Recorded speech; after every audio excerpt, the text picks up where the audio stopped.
नानपाटना केजेबी प्रांगण में आयोजित होता पीएमश्री उत्सव कार्यक्रम मत निमंत्रण कर सर्वप्रथम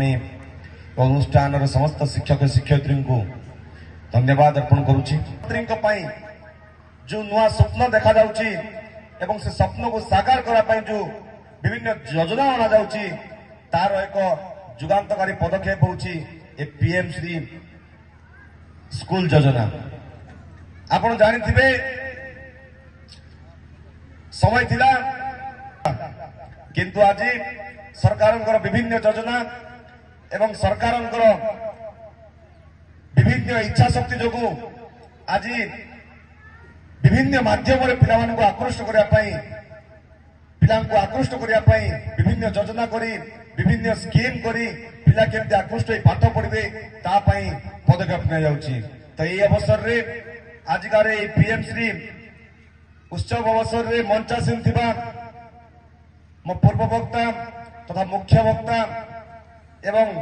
नानपाटना ब्लॉक रो गोष्ठी शिक्षा अधिकारी महोदय एवं स्थानीय जनप्रतिनिधि तथा गोष्ठी उन्नयन अधिकारी महोदय एवं स्थानीय गोष्ठी उन्नयन अधिकारी को सहयोग करुवा एवं ये अंचल प्रत्येक सुख दुख भागीदारी होता एवं ये अंचल उन्नति को आग को नौथिबा स्थानीय ब्लॉक अध्यक्ष महोदय एवं ये कार्यक्रम को अति सुंदर भाव में आपण सामने परिवेषण करने ये मंच आनीथिबा एवं आम समस्त को निमंत्रण करथिबा ये अनुष्ठान प्रधान शिक्षयित्री महोदय तथा मंचासीन थिबा सांसद प्रतिनिधि एवं समस्त राजनीतिक दलर सभापति वृंद ये अंचल वरिष्ठ वरिष्ठ गुणीज्ञानी भद्रमंडली वृंद एवं ये अनुष्ठान समस्त शिक्षक शिक्षयित्री वृंद एवं मो सम्मुखें बसथिबा मोर प्रियर कुनी कुनी छात्र छात्री वृंद समस्त को आजिकार पीएमश्री स्कूल उद्घाटन अवसर रे मु आपनकर विधायक आपन सर्वप्रथम ए नववर्षर हार्दिक शुभेच्छा ज्ञापन करने सहित पुनर्बार आपण को मो तरफ नमस्कार अर्पण करुच्ची। आज पिला माने सब थकी गलनी थकी ना तो आ 5 मिनट सारदा ठीक अच्छे। पाठ केमती पढ़ा फास्ट उत्तर दिया पढ़ा जदि पढ़ा पचारू कहीं तो किए पार्टी फिटाऊ ना प्रोजेक्ट गुड़ा जो थिला तुमर कहीं किसी मुह खोल डर भय सामना को सामना कर पार न कौन खाଇବା पीवा केमती दौरान सतरे भल हो ठीक अच्छे जदि ए भलटा भल बुझीपार तेणु परवर्ती समय मुझे विषय आलोचना करी जहाँ भी हो तुम मान अति सुंदर भाव प्रथम पर्याय आज नानपाटना पीएमश्री स्कूल उद्घाटन कार्यक्रम होती आपण माने जानिथिबे समग्र देश में पीएमश्री स्कूल अधीन पाखापाखि 14,500 स्कूल को अंतर्भुक्त कर तन्मध्यरु ओडिशा राज्य रे पाखापाखि 800 गोटी स्कूल को पीएमश्री रे अंतर्भुक्त कर भितर ए नानपाटना केजीबी स्कूल अच्छी तेणु निहाती भाव में आम समस्त एक गर्व और गौरवर विषय कि आम केजीबी स्कूल ए स्थान पाई आपण समस्ते तार लाभ उठे पारे। तेणु बर्तमान यार काम आरंभ हम यह द्वारा आप स्कूल रूपरेख बदल सहित ये लैबोरेटरी प्ले ग्राउंड ये आप क्लासरूम स्मार्ट क्लासरूम एभली विभिन्न प्रकार सबुति रिनोवेशन अणाजिव ताको परिवर्तन करा आपण को भल लगिला भली आपण को खुशी कला भली प्रत्येक जिनस परिवर्तन करा खेल पड़िया आरंभ करी आपनकर क्लासरूम पर्यंत सबुथिरे परिवर्तन आसीबो किंतु आपण माने जदि ताको ठीक भाव में सदुपयोग करेंगे ना ताहले सरकार टंका व्यर्थ गला बोली आम भाबा। तेणु आपण माने जो पढ़ापढ़ी करुचंती आपण मानक पई ए कार्यक्रम सब करा जाउची आपण माने केमिति भलरे पढ़िबे केमिति भल मनुष्यटी हेबे केमिति समाज रे गोटे प्रतिष्ठित व्यक्ति विशेष हेबे ता पई ए सब कार्यक्रम करा जाउची। तेणु आपण माने आज स्टॉल माध्यम अति सुंदर सुंदर प्रदर्शन करथिले कंप्यूटर टू आरंभ करी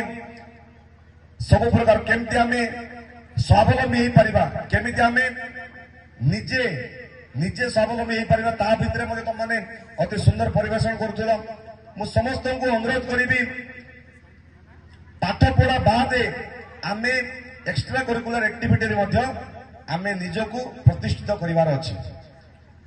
मु एकथा काहे की कहूची आज शिक्षा क्षेत्र रे समस्ते पाठ पढ़ुचंती किंतु समस्त चाकरी मिलुची कि मिलुची तुम दीदी मैंने जी ये पाठ पढ़ी जाइंट जो मैंने +2 ग्रेजुएशन पाठ पढ़ी सारी समस्त चाकरी मिली ताहले आमे समाज रे चलिबा केमिति समाज रे आमे टंका रोजगार केमिति आमे परिवार को प्रतिपोषण करिबा केमिति ए मन रे केबे प्रश्न आछि कि नहीं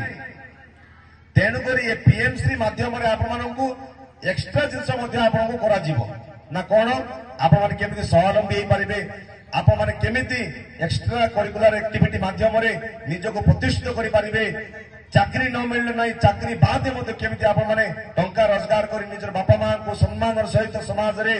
जीवन बंचा पाई देबे ए सबुरो आपण मन को परवर्ती समय शिक्षा दिया जीवो तेणु आपण मन तो वर्तमान जानी थिबे शिक्षा क्षेत्र में आमे जते कंपटीशन हलानी आमे निजको जदि सेति की सतर्क एवं सेति की जदि आमे भल रकम रे तैयारी करबा नै निजको ताले सफलता हमको केबे मध्ये मिलिबो नाही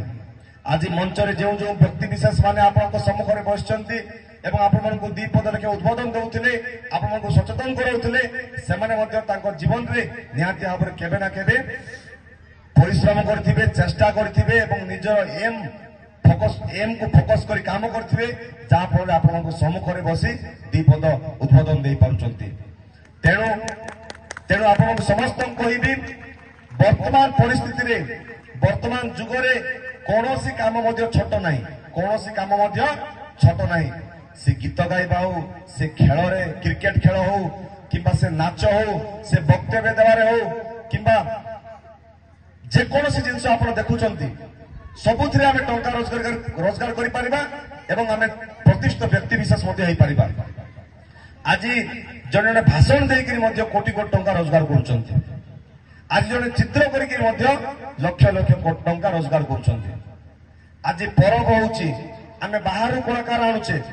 से कलाकार गोटे राति पई केते नउचन जानिचंती गोटे राति पई पाहापाखी 20 लाख 30 लाख 50 लाख पर्यंत मध्य नउचंती तो चिंता करंतु आमे समान को देउचे काई केते टंका काई ना तांको पाखरे से क्वालिटी अछि तांको पाखरे से सेति डेडिकेशन जाओ से माने सेति निजर इमेज को बढ़ाई पारिचंती तेणु आमे तांको टंका दउचे तेणु आपण मानक पर यथेष्ट सुयोग अछि आजिर छात्र भविष्य नागरिक आपण माने ए भितर जति बसचंती आपण मानक भितर काली के साइंटिस्ट न होबो काली के इंजीनियर न होबो काली के डॉक्टर न होबो किछि माने नाही तेणु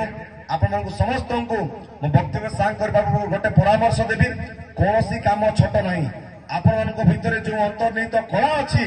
ताको फास्ट चिन्हवा पड़िबा आपण माने तेणु मु समस्त शिक्षक शिक्षयित्री के अनुष्ठान अनुरोध करिबी शिक्षा बादे गोटे काउंसलिंग कार्यक्रम करा जाऊ कैरियर काउंसलिंग कार्यक्रम करा जाऊ बुझले मैडम कैरियर काउंसलिंग कार्यक्रम करा जाऊ जा फल अंतर्निहित कला पिलामानकर जो अंतर्निहित टैलेंट अछि ताहा हमें फास्ट जानिबा को पड़िबो एवं पिलांको जणैबा सहित तांको अभिभावक मते जणैबा जा फल से मान जानि पारिबे जे भविष्य रे हमें कोन करले भलो मनुष्यटी हेई पारिबा पिला को इच्छा थिबो चित्र आंकिया पाई ताको हमें कहतो तू जाई नाचे तू नाचे बोले से ता अंटा हले पारथुबो ना से गोड़ को टेकी नाची पारथुबो तेणु आमे चिन्हिबा को पड़िबो किए को कला रे पारंगम अछि ताको हमें सहयोग करबा तेणु शिक्षक शिक्षयित्री को मोर अनुरोध शिक्षा बाद गोटे कैरियर काउंसलिंग करंतु एवं निजर टैलेंट को सेमान को बतांतु एवं सेथिरे केमिति कैरियर गठन करिबो ता पई परामर्श दियंतु एवं छात्र छात्री को पई मध्य मोर गोटे 5टी सजेशन रहइबो एवं मो वक्तव्य को सांग करिबी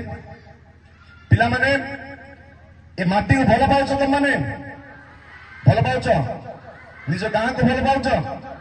बापा माँ को भल पाउछ ताहले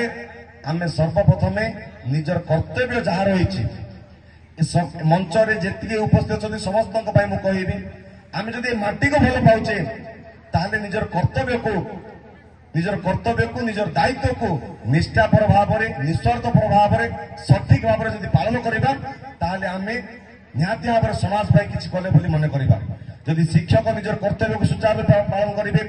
ଯଦି ଗୋଟେ ବିଧାୟକ ନିଜର ଦାୟିତ୍ୱକୁ ସୁଚାରୁ ରୂପେ ପାଳନ କରିବେ, ଯଦି ଛାତ୍ର ଯଦି ସେମିତି ନିଜର ଦାୟିତ୍ୱ ଯଦି ସୁଚାରୁ ରୂପେ ପାଳନ କରିବେ ଏବଂ ଶିକ୍ଷା ଆମର ଦାୟିତ୍ୱ, ଶିକ୍ଷା ଆମର କର୍ତ୍ତବ୍ୟ, ଶିକ୍ଷା ଆମର ଫ୍ୟୁଚର ବୋଲି ଯଦି ଚିନ୍ତା କରି ପାଠ ପଢିବେ ତାହେଲେ ନିହାତି ଭାବରେ ନିଜର ଦାୟିତ୍ୱ ସମ୍ପନ୍ନ ହେବା ସହିତ ଆମେ ସମାଜରେ ମଧ୍ୟ ଗୋଟେ ପ୍ରତିଷ୍ଠିତ ବ୍ୟକ୍ତି ବିଶେଷ ହେଇପାରିବା। ତେଣୁ ସମସ୍ତଙ୍କୁ ଅନୁରୋଧ କରିବି, ପ୍ରଥମ କଥା ହେଲା ଆପଣମାନଙ୍କୁ ଯୋଉ ବାପା ମା ଜନ୍ମ ଦେଇଛନ୍ତି ସେମାନଙ୍କୁ ଭଲ ପାଉଛ ସେମାନଙ୍କୁ କେବେ ମଧ୍ୟ ଅସମ୍ମାନ କଲା ଭଳି କେବେ କାମ କରିବ ନାହିଁ। ଯେଉଁ ବାପା ମା ନିଜେ ଭୋକରେ ରହି ତମମାନଙ୍କର ଔଷଧ କିଣିବାଠୁ ଆରମ୍ଭ କରି ତମମାନଙ୍କର ଡ୍ରେସ ପଟା କିଣିବାଠୁ ଆରମ୍ଭ କରି ତମ ଖୁସି ପାଇଁ ଚିନ୍ତା କରୁଛନ୍ତି ସେମାନଙ୍କୁ କେବେ ମଧ୍ୟ ଅସମ୍ମାନ କରିବ ନାହିଁ। ବାପା ମା ହଉଛନ୍ତି ଜିଅନ୍ତା ଭଗବାନ। ସେମାନେ ଆମକୁ ସମାଜରେ ଆଣିଛନ୍ତି, ଏ ଜଗତରେ ଆଣିଛନ୍ତି, ଏ ଜଗତର ଆଲୋକ ଆମକୁ ଦେଖେଇଛନ୍ତି। ତେଣୁ ସେମାନଙ୍କୁ ସଦାସର୍ବଦା ସତ୍ସମ୍ମାନ ତାଙ୍କର ପ୍ରତ୍ୟେକ କଥାକୁ ଅନୁସରଣ କରିବା, ତାଙ୍କର ପ୍ରତ୍ୟେକ ଗାଳିକୁ ମଧ୍ୟ ଆମେ ଏହା ଆମ ଭଲ ପାଇଁ କହୁଛନ୍ତି ବୋଲି ଆମେ ଅନୁସରଣ କରିବା ଏବଂ ତାଙ୍କୁ ଯଥେଷ୍ଟ ସମ୍ମାନ ଦେଇ ତାଙ୍କେ ଯାହା କହୁଛନ୍ତି ତାକୁ କରିବା ତ ଏ ଗଲା ପ୍ରଥମ କଥା। ଦ୍ୱିତୀୟ କଥା, ବାପା ମା ଜନ୍ମ ଦେଲା ପରେ ଯିଏ ସମାଜରେ ଚଳିବା ପାଇଁ ଶିକ୍ଷା ଦେଉଛନ୍ତି, ଯିଏ ଏ କଞ୍ଚା ମାଟିକୁ ଗୋଟେ ଆକାର ଦେଇ ଗୋଟେ ଭଲ ମୂର୍ତ୍ତିଟିଏ ଗଢି ପାରୁଛନ୍ତି, ସେ ଶିକ୍ଷକ ଶିକ୍ଷୟିତ୍ରୀକୁ ମଧ୍ୟ ଆମେ ସବୁବେଳେ ସମ୍ମାନ ଦେବାର ଅଛି। ଯେଉଁ ଶିକ୍ଷକ ଶିକ୍ଷୟିତ୍ରୀ ଯିଏ ନିଜ ପିଲାଠୁ ଅଧିକ ଭାବି ଆପଣମାନଙ୍କୁ ଭଲ ପାଇବା ଦେଉଛନ୍ତି, ଯିଏ ବାପା ମା ଭଳି ଆପଣମାନଙ୍କୁ ଭଲ ପାଇବା ଦେଉଛନ୍ତି, ଯିଏ ନିଃସ୍ୱାର୍ଥପର ଭାବରେ ଭଲ ପାଇବା ଦେଇ ଆପଣଙ୍କର ସଫଳତାକୁ ଅନେଇ ବସୁଛନ୍ତି, ସେମାନଙ୍କୁ ମଧ୍ୟ ଆମେ ସବୁବେଳେ ସମ୍ମାନିତ କରି ସେମାନଙ୍କ ଯାହା କହୁଛନ୍ତି ତାକୁ ପାଳନ କରି ତାଙ୍କ ପାଠ ପଢାଠୁ ଆରମ୍ଭ କରି ପ୍ରତ୍ୟେକ ଜିନିଷକୁ ଆମେ ଯଦି ଶୁଣିବା ଏବଂ ମନ ଦେଇ କାମ କରିବା ତାହେଲେ ମଧ୍ୟ ଆମେ ସମାଜରେ ଗୋଟେ ଭଲ ମଣିଷଟେ ହେଇପାରିବା। ତେଣୁ ଶିକ୍ଷକ ଶିକ୍ଷୟିତ୍ରୀ ଯାହା କହୁଛନ୍ତି ମନ ଦେଇ ଶୁଣିବ ଏବଂ ତାକୁ କାର୍ଯ୍ୟକାରୀ କରିବ, କେବେ ମଧ୍ୟ ସେମାନଙ୍କୁ ଅସମ୍ମାନ ହେଲା ଭଳି କାମ କରିବ ନାହିଁ। ଠିକ ଅଛି, ଏଗଲା ଦ୍ୱିତୀୟ କଥା। ତୃତୀୟ କଥା ହେଲା ସମସ୍ତେ ଏଠି ପ୍ରଥମରୁ ଅଷ୍ଟମ ଯାଏ ପାଠ ପଢୁଛ ବୋଧେ ପଢୁଛ? ଆଜି ଏତେ ପିଲା ଗଲେ କୁଆଡେ? ଆମର ତମ ଭଉଣୀ ମାନେ ସବୁ ଗଲେ କୁଆଡେ? ଏଠି ତ ପାଖାପାଖି 400 ଜଣ ପାଠ ପଢୁଛ, 397 ଷ୍ଟୁଡେଣ୍ଟ ପାଠ ପଢୁଛନ୍ତି, ତ ବାକି ଗଲେ କୁଆଡେ? ସବୁ ଆସିନାହାନ୍ତି କଣ ପାଇଁ? କଣ ହେଲା? ଆସିବେ, ସେମାନଙ୍କୁ ଯଥାଶୀଘ୍ର ଖବର ଦେଇକି ଡାକ। ପାଠ ପଢାକୁ ଆମେ କେୟାରଲେସ୍ କଲେ ହେବ ନାହିଁ। ଠିକ ଅଛି, ତେଣୁ ଆମେ ସବୁବେଳେ ପାଠ ପଢା ଗୁରୁତ୍ୱ ଦେବା ସହିତ ଜୀବନରେ ଗୋଟେ ଲକ୍ଷ୍ୟ ଆମକୁ ଧାର୍ଯ୍ୟ କରିବାକୁ ପଡିବ, ଆମେ ଗୋଟେ ଏମ୍ ତିଆରି କରିବାକୁ ପଡିବ। ତୃତୀୟ କଥା ହେଲା ଗୋଟେ ଲାଇଫରେ ଗୋଟେ ଏମ୍ ତିଆରି କରିବାକୁ ପଡିବ। ଆମେ ଡାକ୍ତର ହେବା, ନା ଇଞ୍ଜିନିୟର ହେବା, ନା ଆମେ ଗୋଟେ ଆଥଲେଟିକ୍ସ ହେବା, ନା ଆମେ ଗୋଟେ କ୍ରିକେଟର ହେବା, ନା ଗୋଟେ ସିଙ୍ଗର ହେବା। ତେଣୁ ଆମେ ଗୋଟେ ଏମ୍ ତିଆରି କରିବାକୁ ପଡିବ, ଆଉ ସେ ଏମ୍ ରେ ଡେଡିକେଟେଡଲି କାମ କରି ସଫଳତା ଆଣିବା ପର୍ଯ୍ୟନ୍ତ ଆମେ ଚେଷ୍ଟା କରିବାକୁ ପଡିବ। ଏହା ତୃତୀୟ କଥା। ଚତୁର୍ଥ କଥା ହେଲା ନିଜ ଭିତରେ ସବୁବେଳେ ସିନସିୟରିଟି ଆଉ ଗୋଟେ ୱେଲ୍ ବିହେଭିୟର ସବୁବେଳେ ଚେଷ୍ଟା କରିବ ମେଣ୍ଟେନ କରିବା ପାଇଁ। ଆପଣ ପାଖରେ ଯଦି ବ୍ୟବହାର ନାହିଁ, ଆପଣ ପାଖରେ ଯଦି ଡିସିପ୍ଲିନ ନାହିଁ, ଆପଣ ପାଖରେ ଯଦି ଅନ୍ୟ ପ୍ରତି ବ୍ୟବହାର ଯଦି ଠିକରେ କରୁନାହାନ୍ତି ତାହେଲେ ସମାଜରେ ଆପଣମାନେ କେବେ ମଧ୍ୟ ଭଲ ମଣିଷଟିଏ ହେଇପାରିବେ ନାହିଁ। ଆପଣଙ୍କ ପାଖରେ ଟଙ୍କା ଥାଇପାରେ, ଆପଣଙ୍କ ପାଖରେ ଜ୍ଞାନ ଥାଇପାରେ, ଯଦି ଆପଣଙ୍କ ପାଖରେ ବ୍ୟବହାର ନାହିଁ, ଡିସିପ୍ଲିନ ନାହିଁ, ତାହେଲେ କେବେ ମଧ୍ୟ ସମାଜ ଆମକୁ ସମ୍ମାନ ଦେବ ନାହିଁ। ତେଣୁ ଆମେ ସବୁବେଳେ ଚେଷ୍ଟା କରିବା ଗୋଟେ ଭଲ ବିହେଭିୟର ସହିତ କେମିତି ଆମେ ଶୃଙ୍ଖଳିତ ହୋଇ ରହିବା ତା ପାଇଁ ଆମେ ଚେଷ୍ଟା କରିବା। ଠିକ ଅଛି, କରିବା ତ? ଏବେ ଶେଷ କଥା ହେଲା ଯୋଉ ଅନ୍ତର୍ନିହିତ କଳା ତମ ଭିତରେ ଅଛି ତା ପାଇଁ ଗୋଟେ ମେଣ୍ଟର ଖୋଜିବ ସବୁବେଳେ। ସେ କ୍ଷେତ୍ରରେ ତମକୁ ଯୋଉ କ୍ଷେତ୍ରରେ ଭଲ ଲାଗୁଛି, ଯୋଉ କ୍ଷେତ୍ରରେ ତମେ ଭାବୁଛ ଏ କ୍ଷେତ୍ରରେ ମୁଁ କ୍ୟାରିୟର ଗଠନ କରିବି, ସେ କ୍ଷେତ୍ରରେ ଗୋଟେ ମେଣ୍ଟର ତିଆରି କରିବ। ସେ ହେଇଥାଇ ଭାଇ ହେଇଥାଇପାରେ, ସାଙ୍ଗ ହେଇଥାଇପାରେ, କିମ୍ବା ଗୋଟେ ସମ୍ପର୍କୀୟ ହେଇଥାଇପାରେ। ଗୋଟେ ମେଣ୍ଟର ତିଆରି କରିବ। ସେ ମେଣ୍ଟର ଦ୍ୱାରା ପ୍ରତ୍ୟେକ ଜିନିଷକୁ ଆପଣମାନେ ଅନୁସରଣ କରିବା ସହିତ ଆପଣଙ୍କର ଜୀବନର ଲକ୍ଷ୍ୟକୁ ପାଇବା ପାଇଁ ଚେଷ୍ଟା କରିବ। ଯଦି ଆମେ ଗୋଟେ ଭଲ ମେଣ୍ଟରଟିଏ ପାଇବା ନାହିଁ, ଭଲ ମେଣ୍ଟରଟିଏ ଆମେ ଯଦି ନିଜେ ଖୋଜିବା ନାହିଁ, ଆମେ କେବେ ମଧ୍ୟ ନିଜ ଲକ୍ଷ୍ୟ ସ୍ଥଳକୁ ପହଞ୍ଚି ପାରିବା ନାହିଁ। ତେଣୁ ଆମେ ଭଲ ଏମ୍ ଗୋଟେ ତିଆରି କରିବା, ସେ ଏମ୍ ପାଇଁ ଡିସିପ୍ଲିନ ଡେଡିକେସନରେ କାମ କରିବା ଏବଂ ଗୋଟେ ଭଲ ମେଣ୍ଟର ଯଦି ତିଆରି କରି ମାନେ ଖୋଜିବା ଏବଂ ତାଙ୍କ କଥାରେ ଯଦି ଆମେ ଚାଲିବା ନିହାତି ଭାବରେ ସଫଳ ହେବା, ଆମକୁ କେହି ମଧ୍ୟ ଅଟକାଇ ପାରିବେ ନାହିଁ।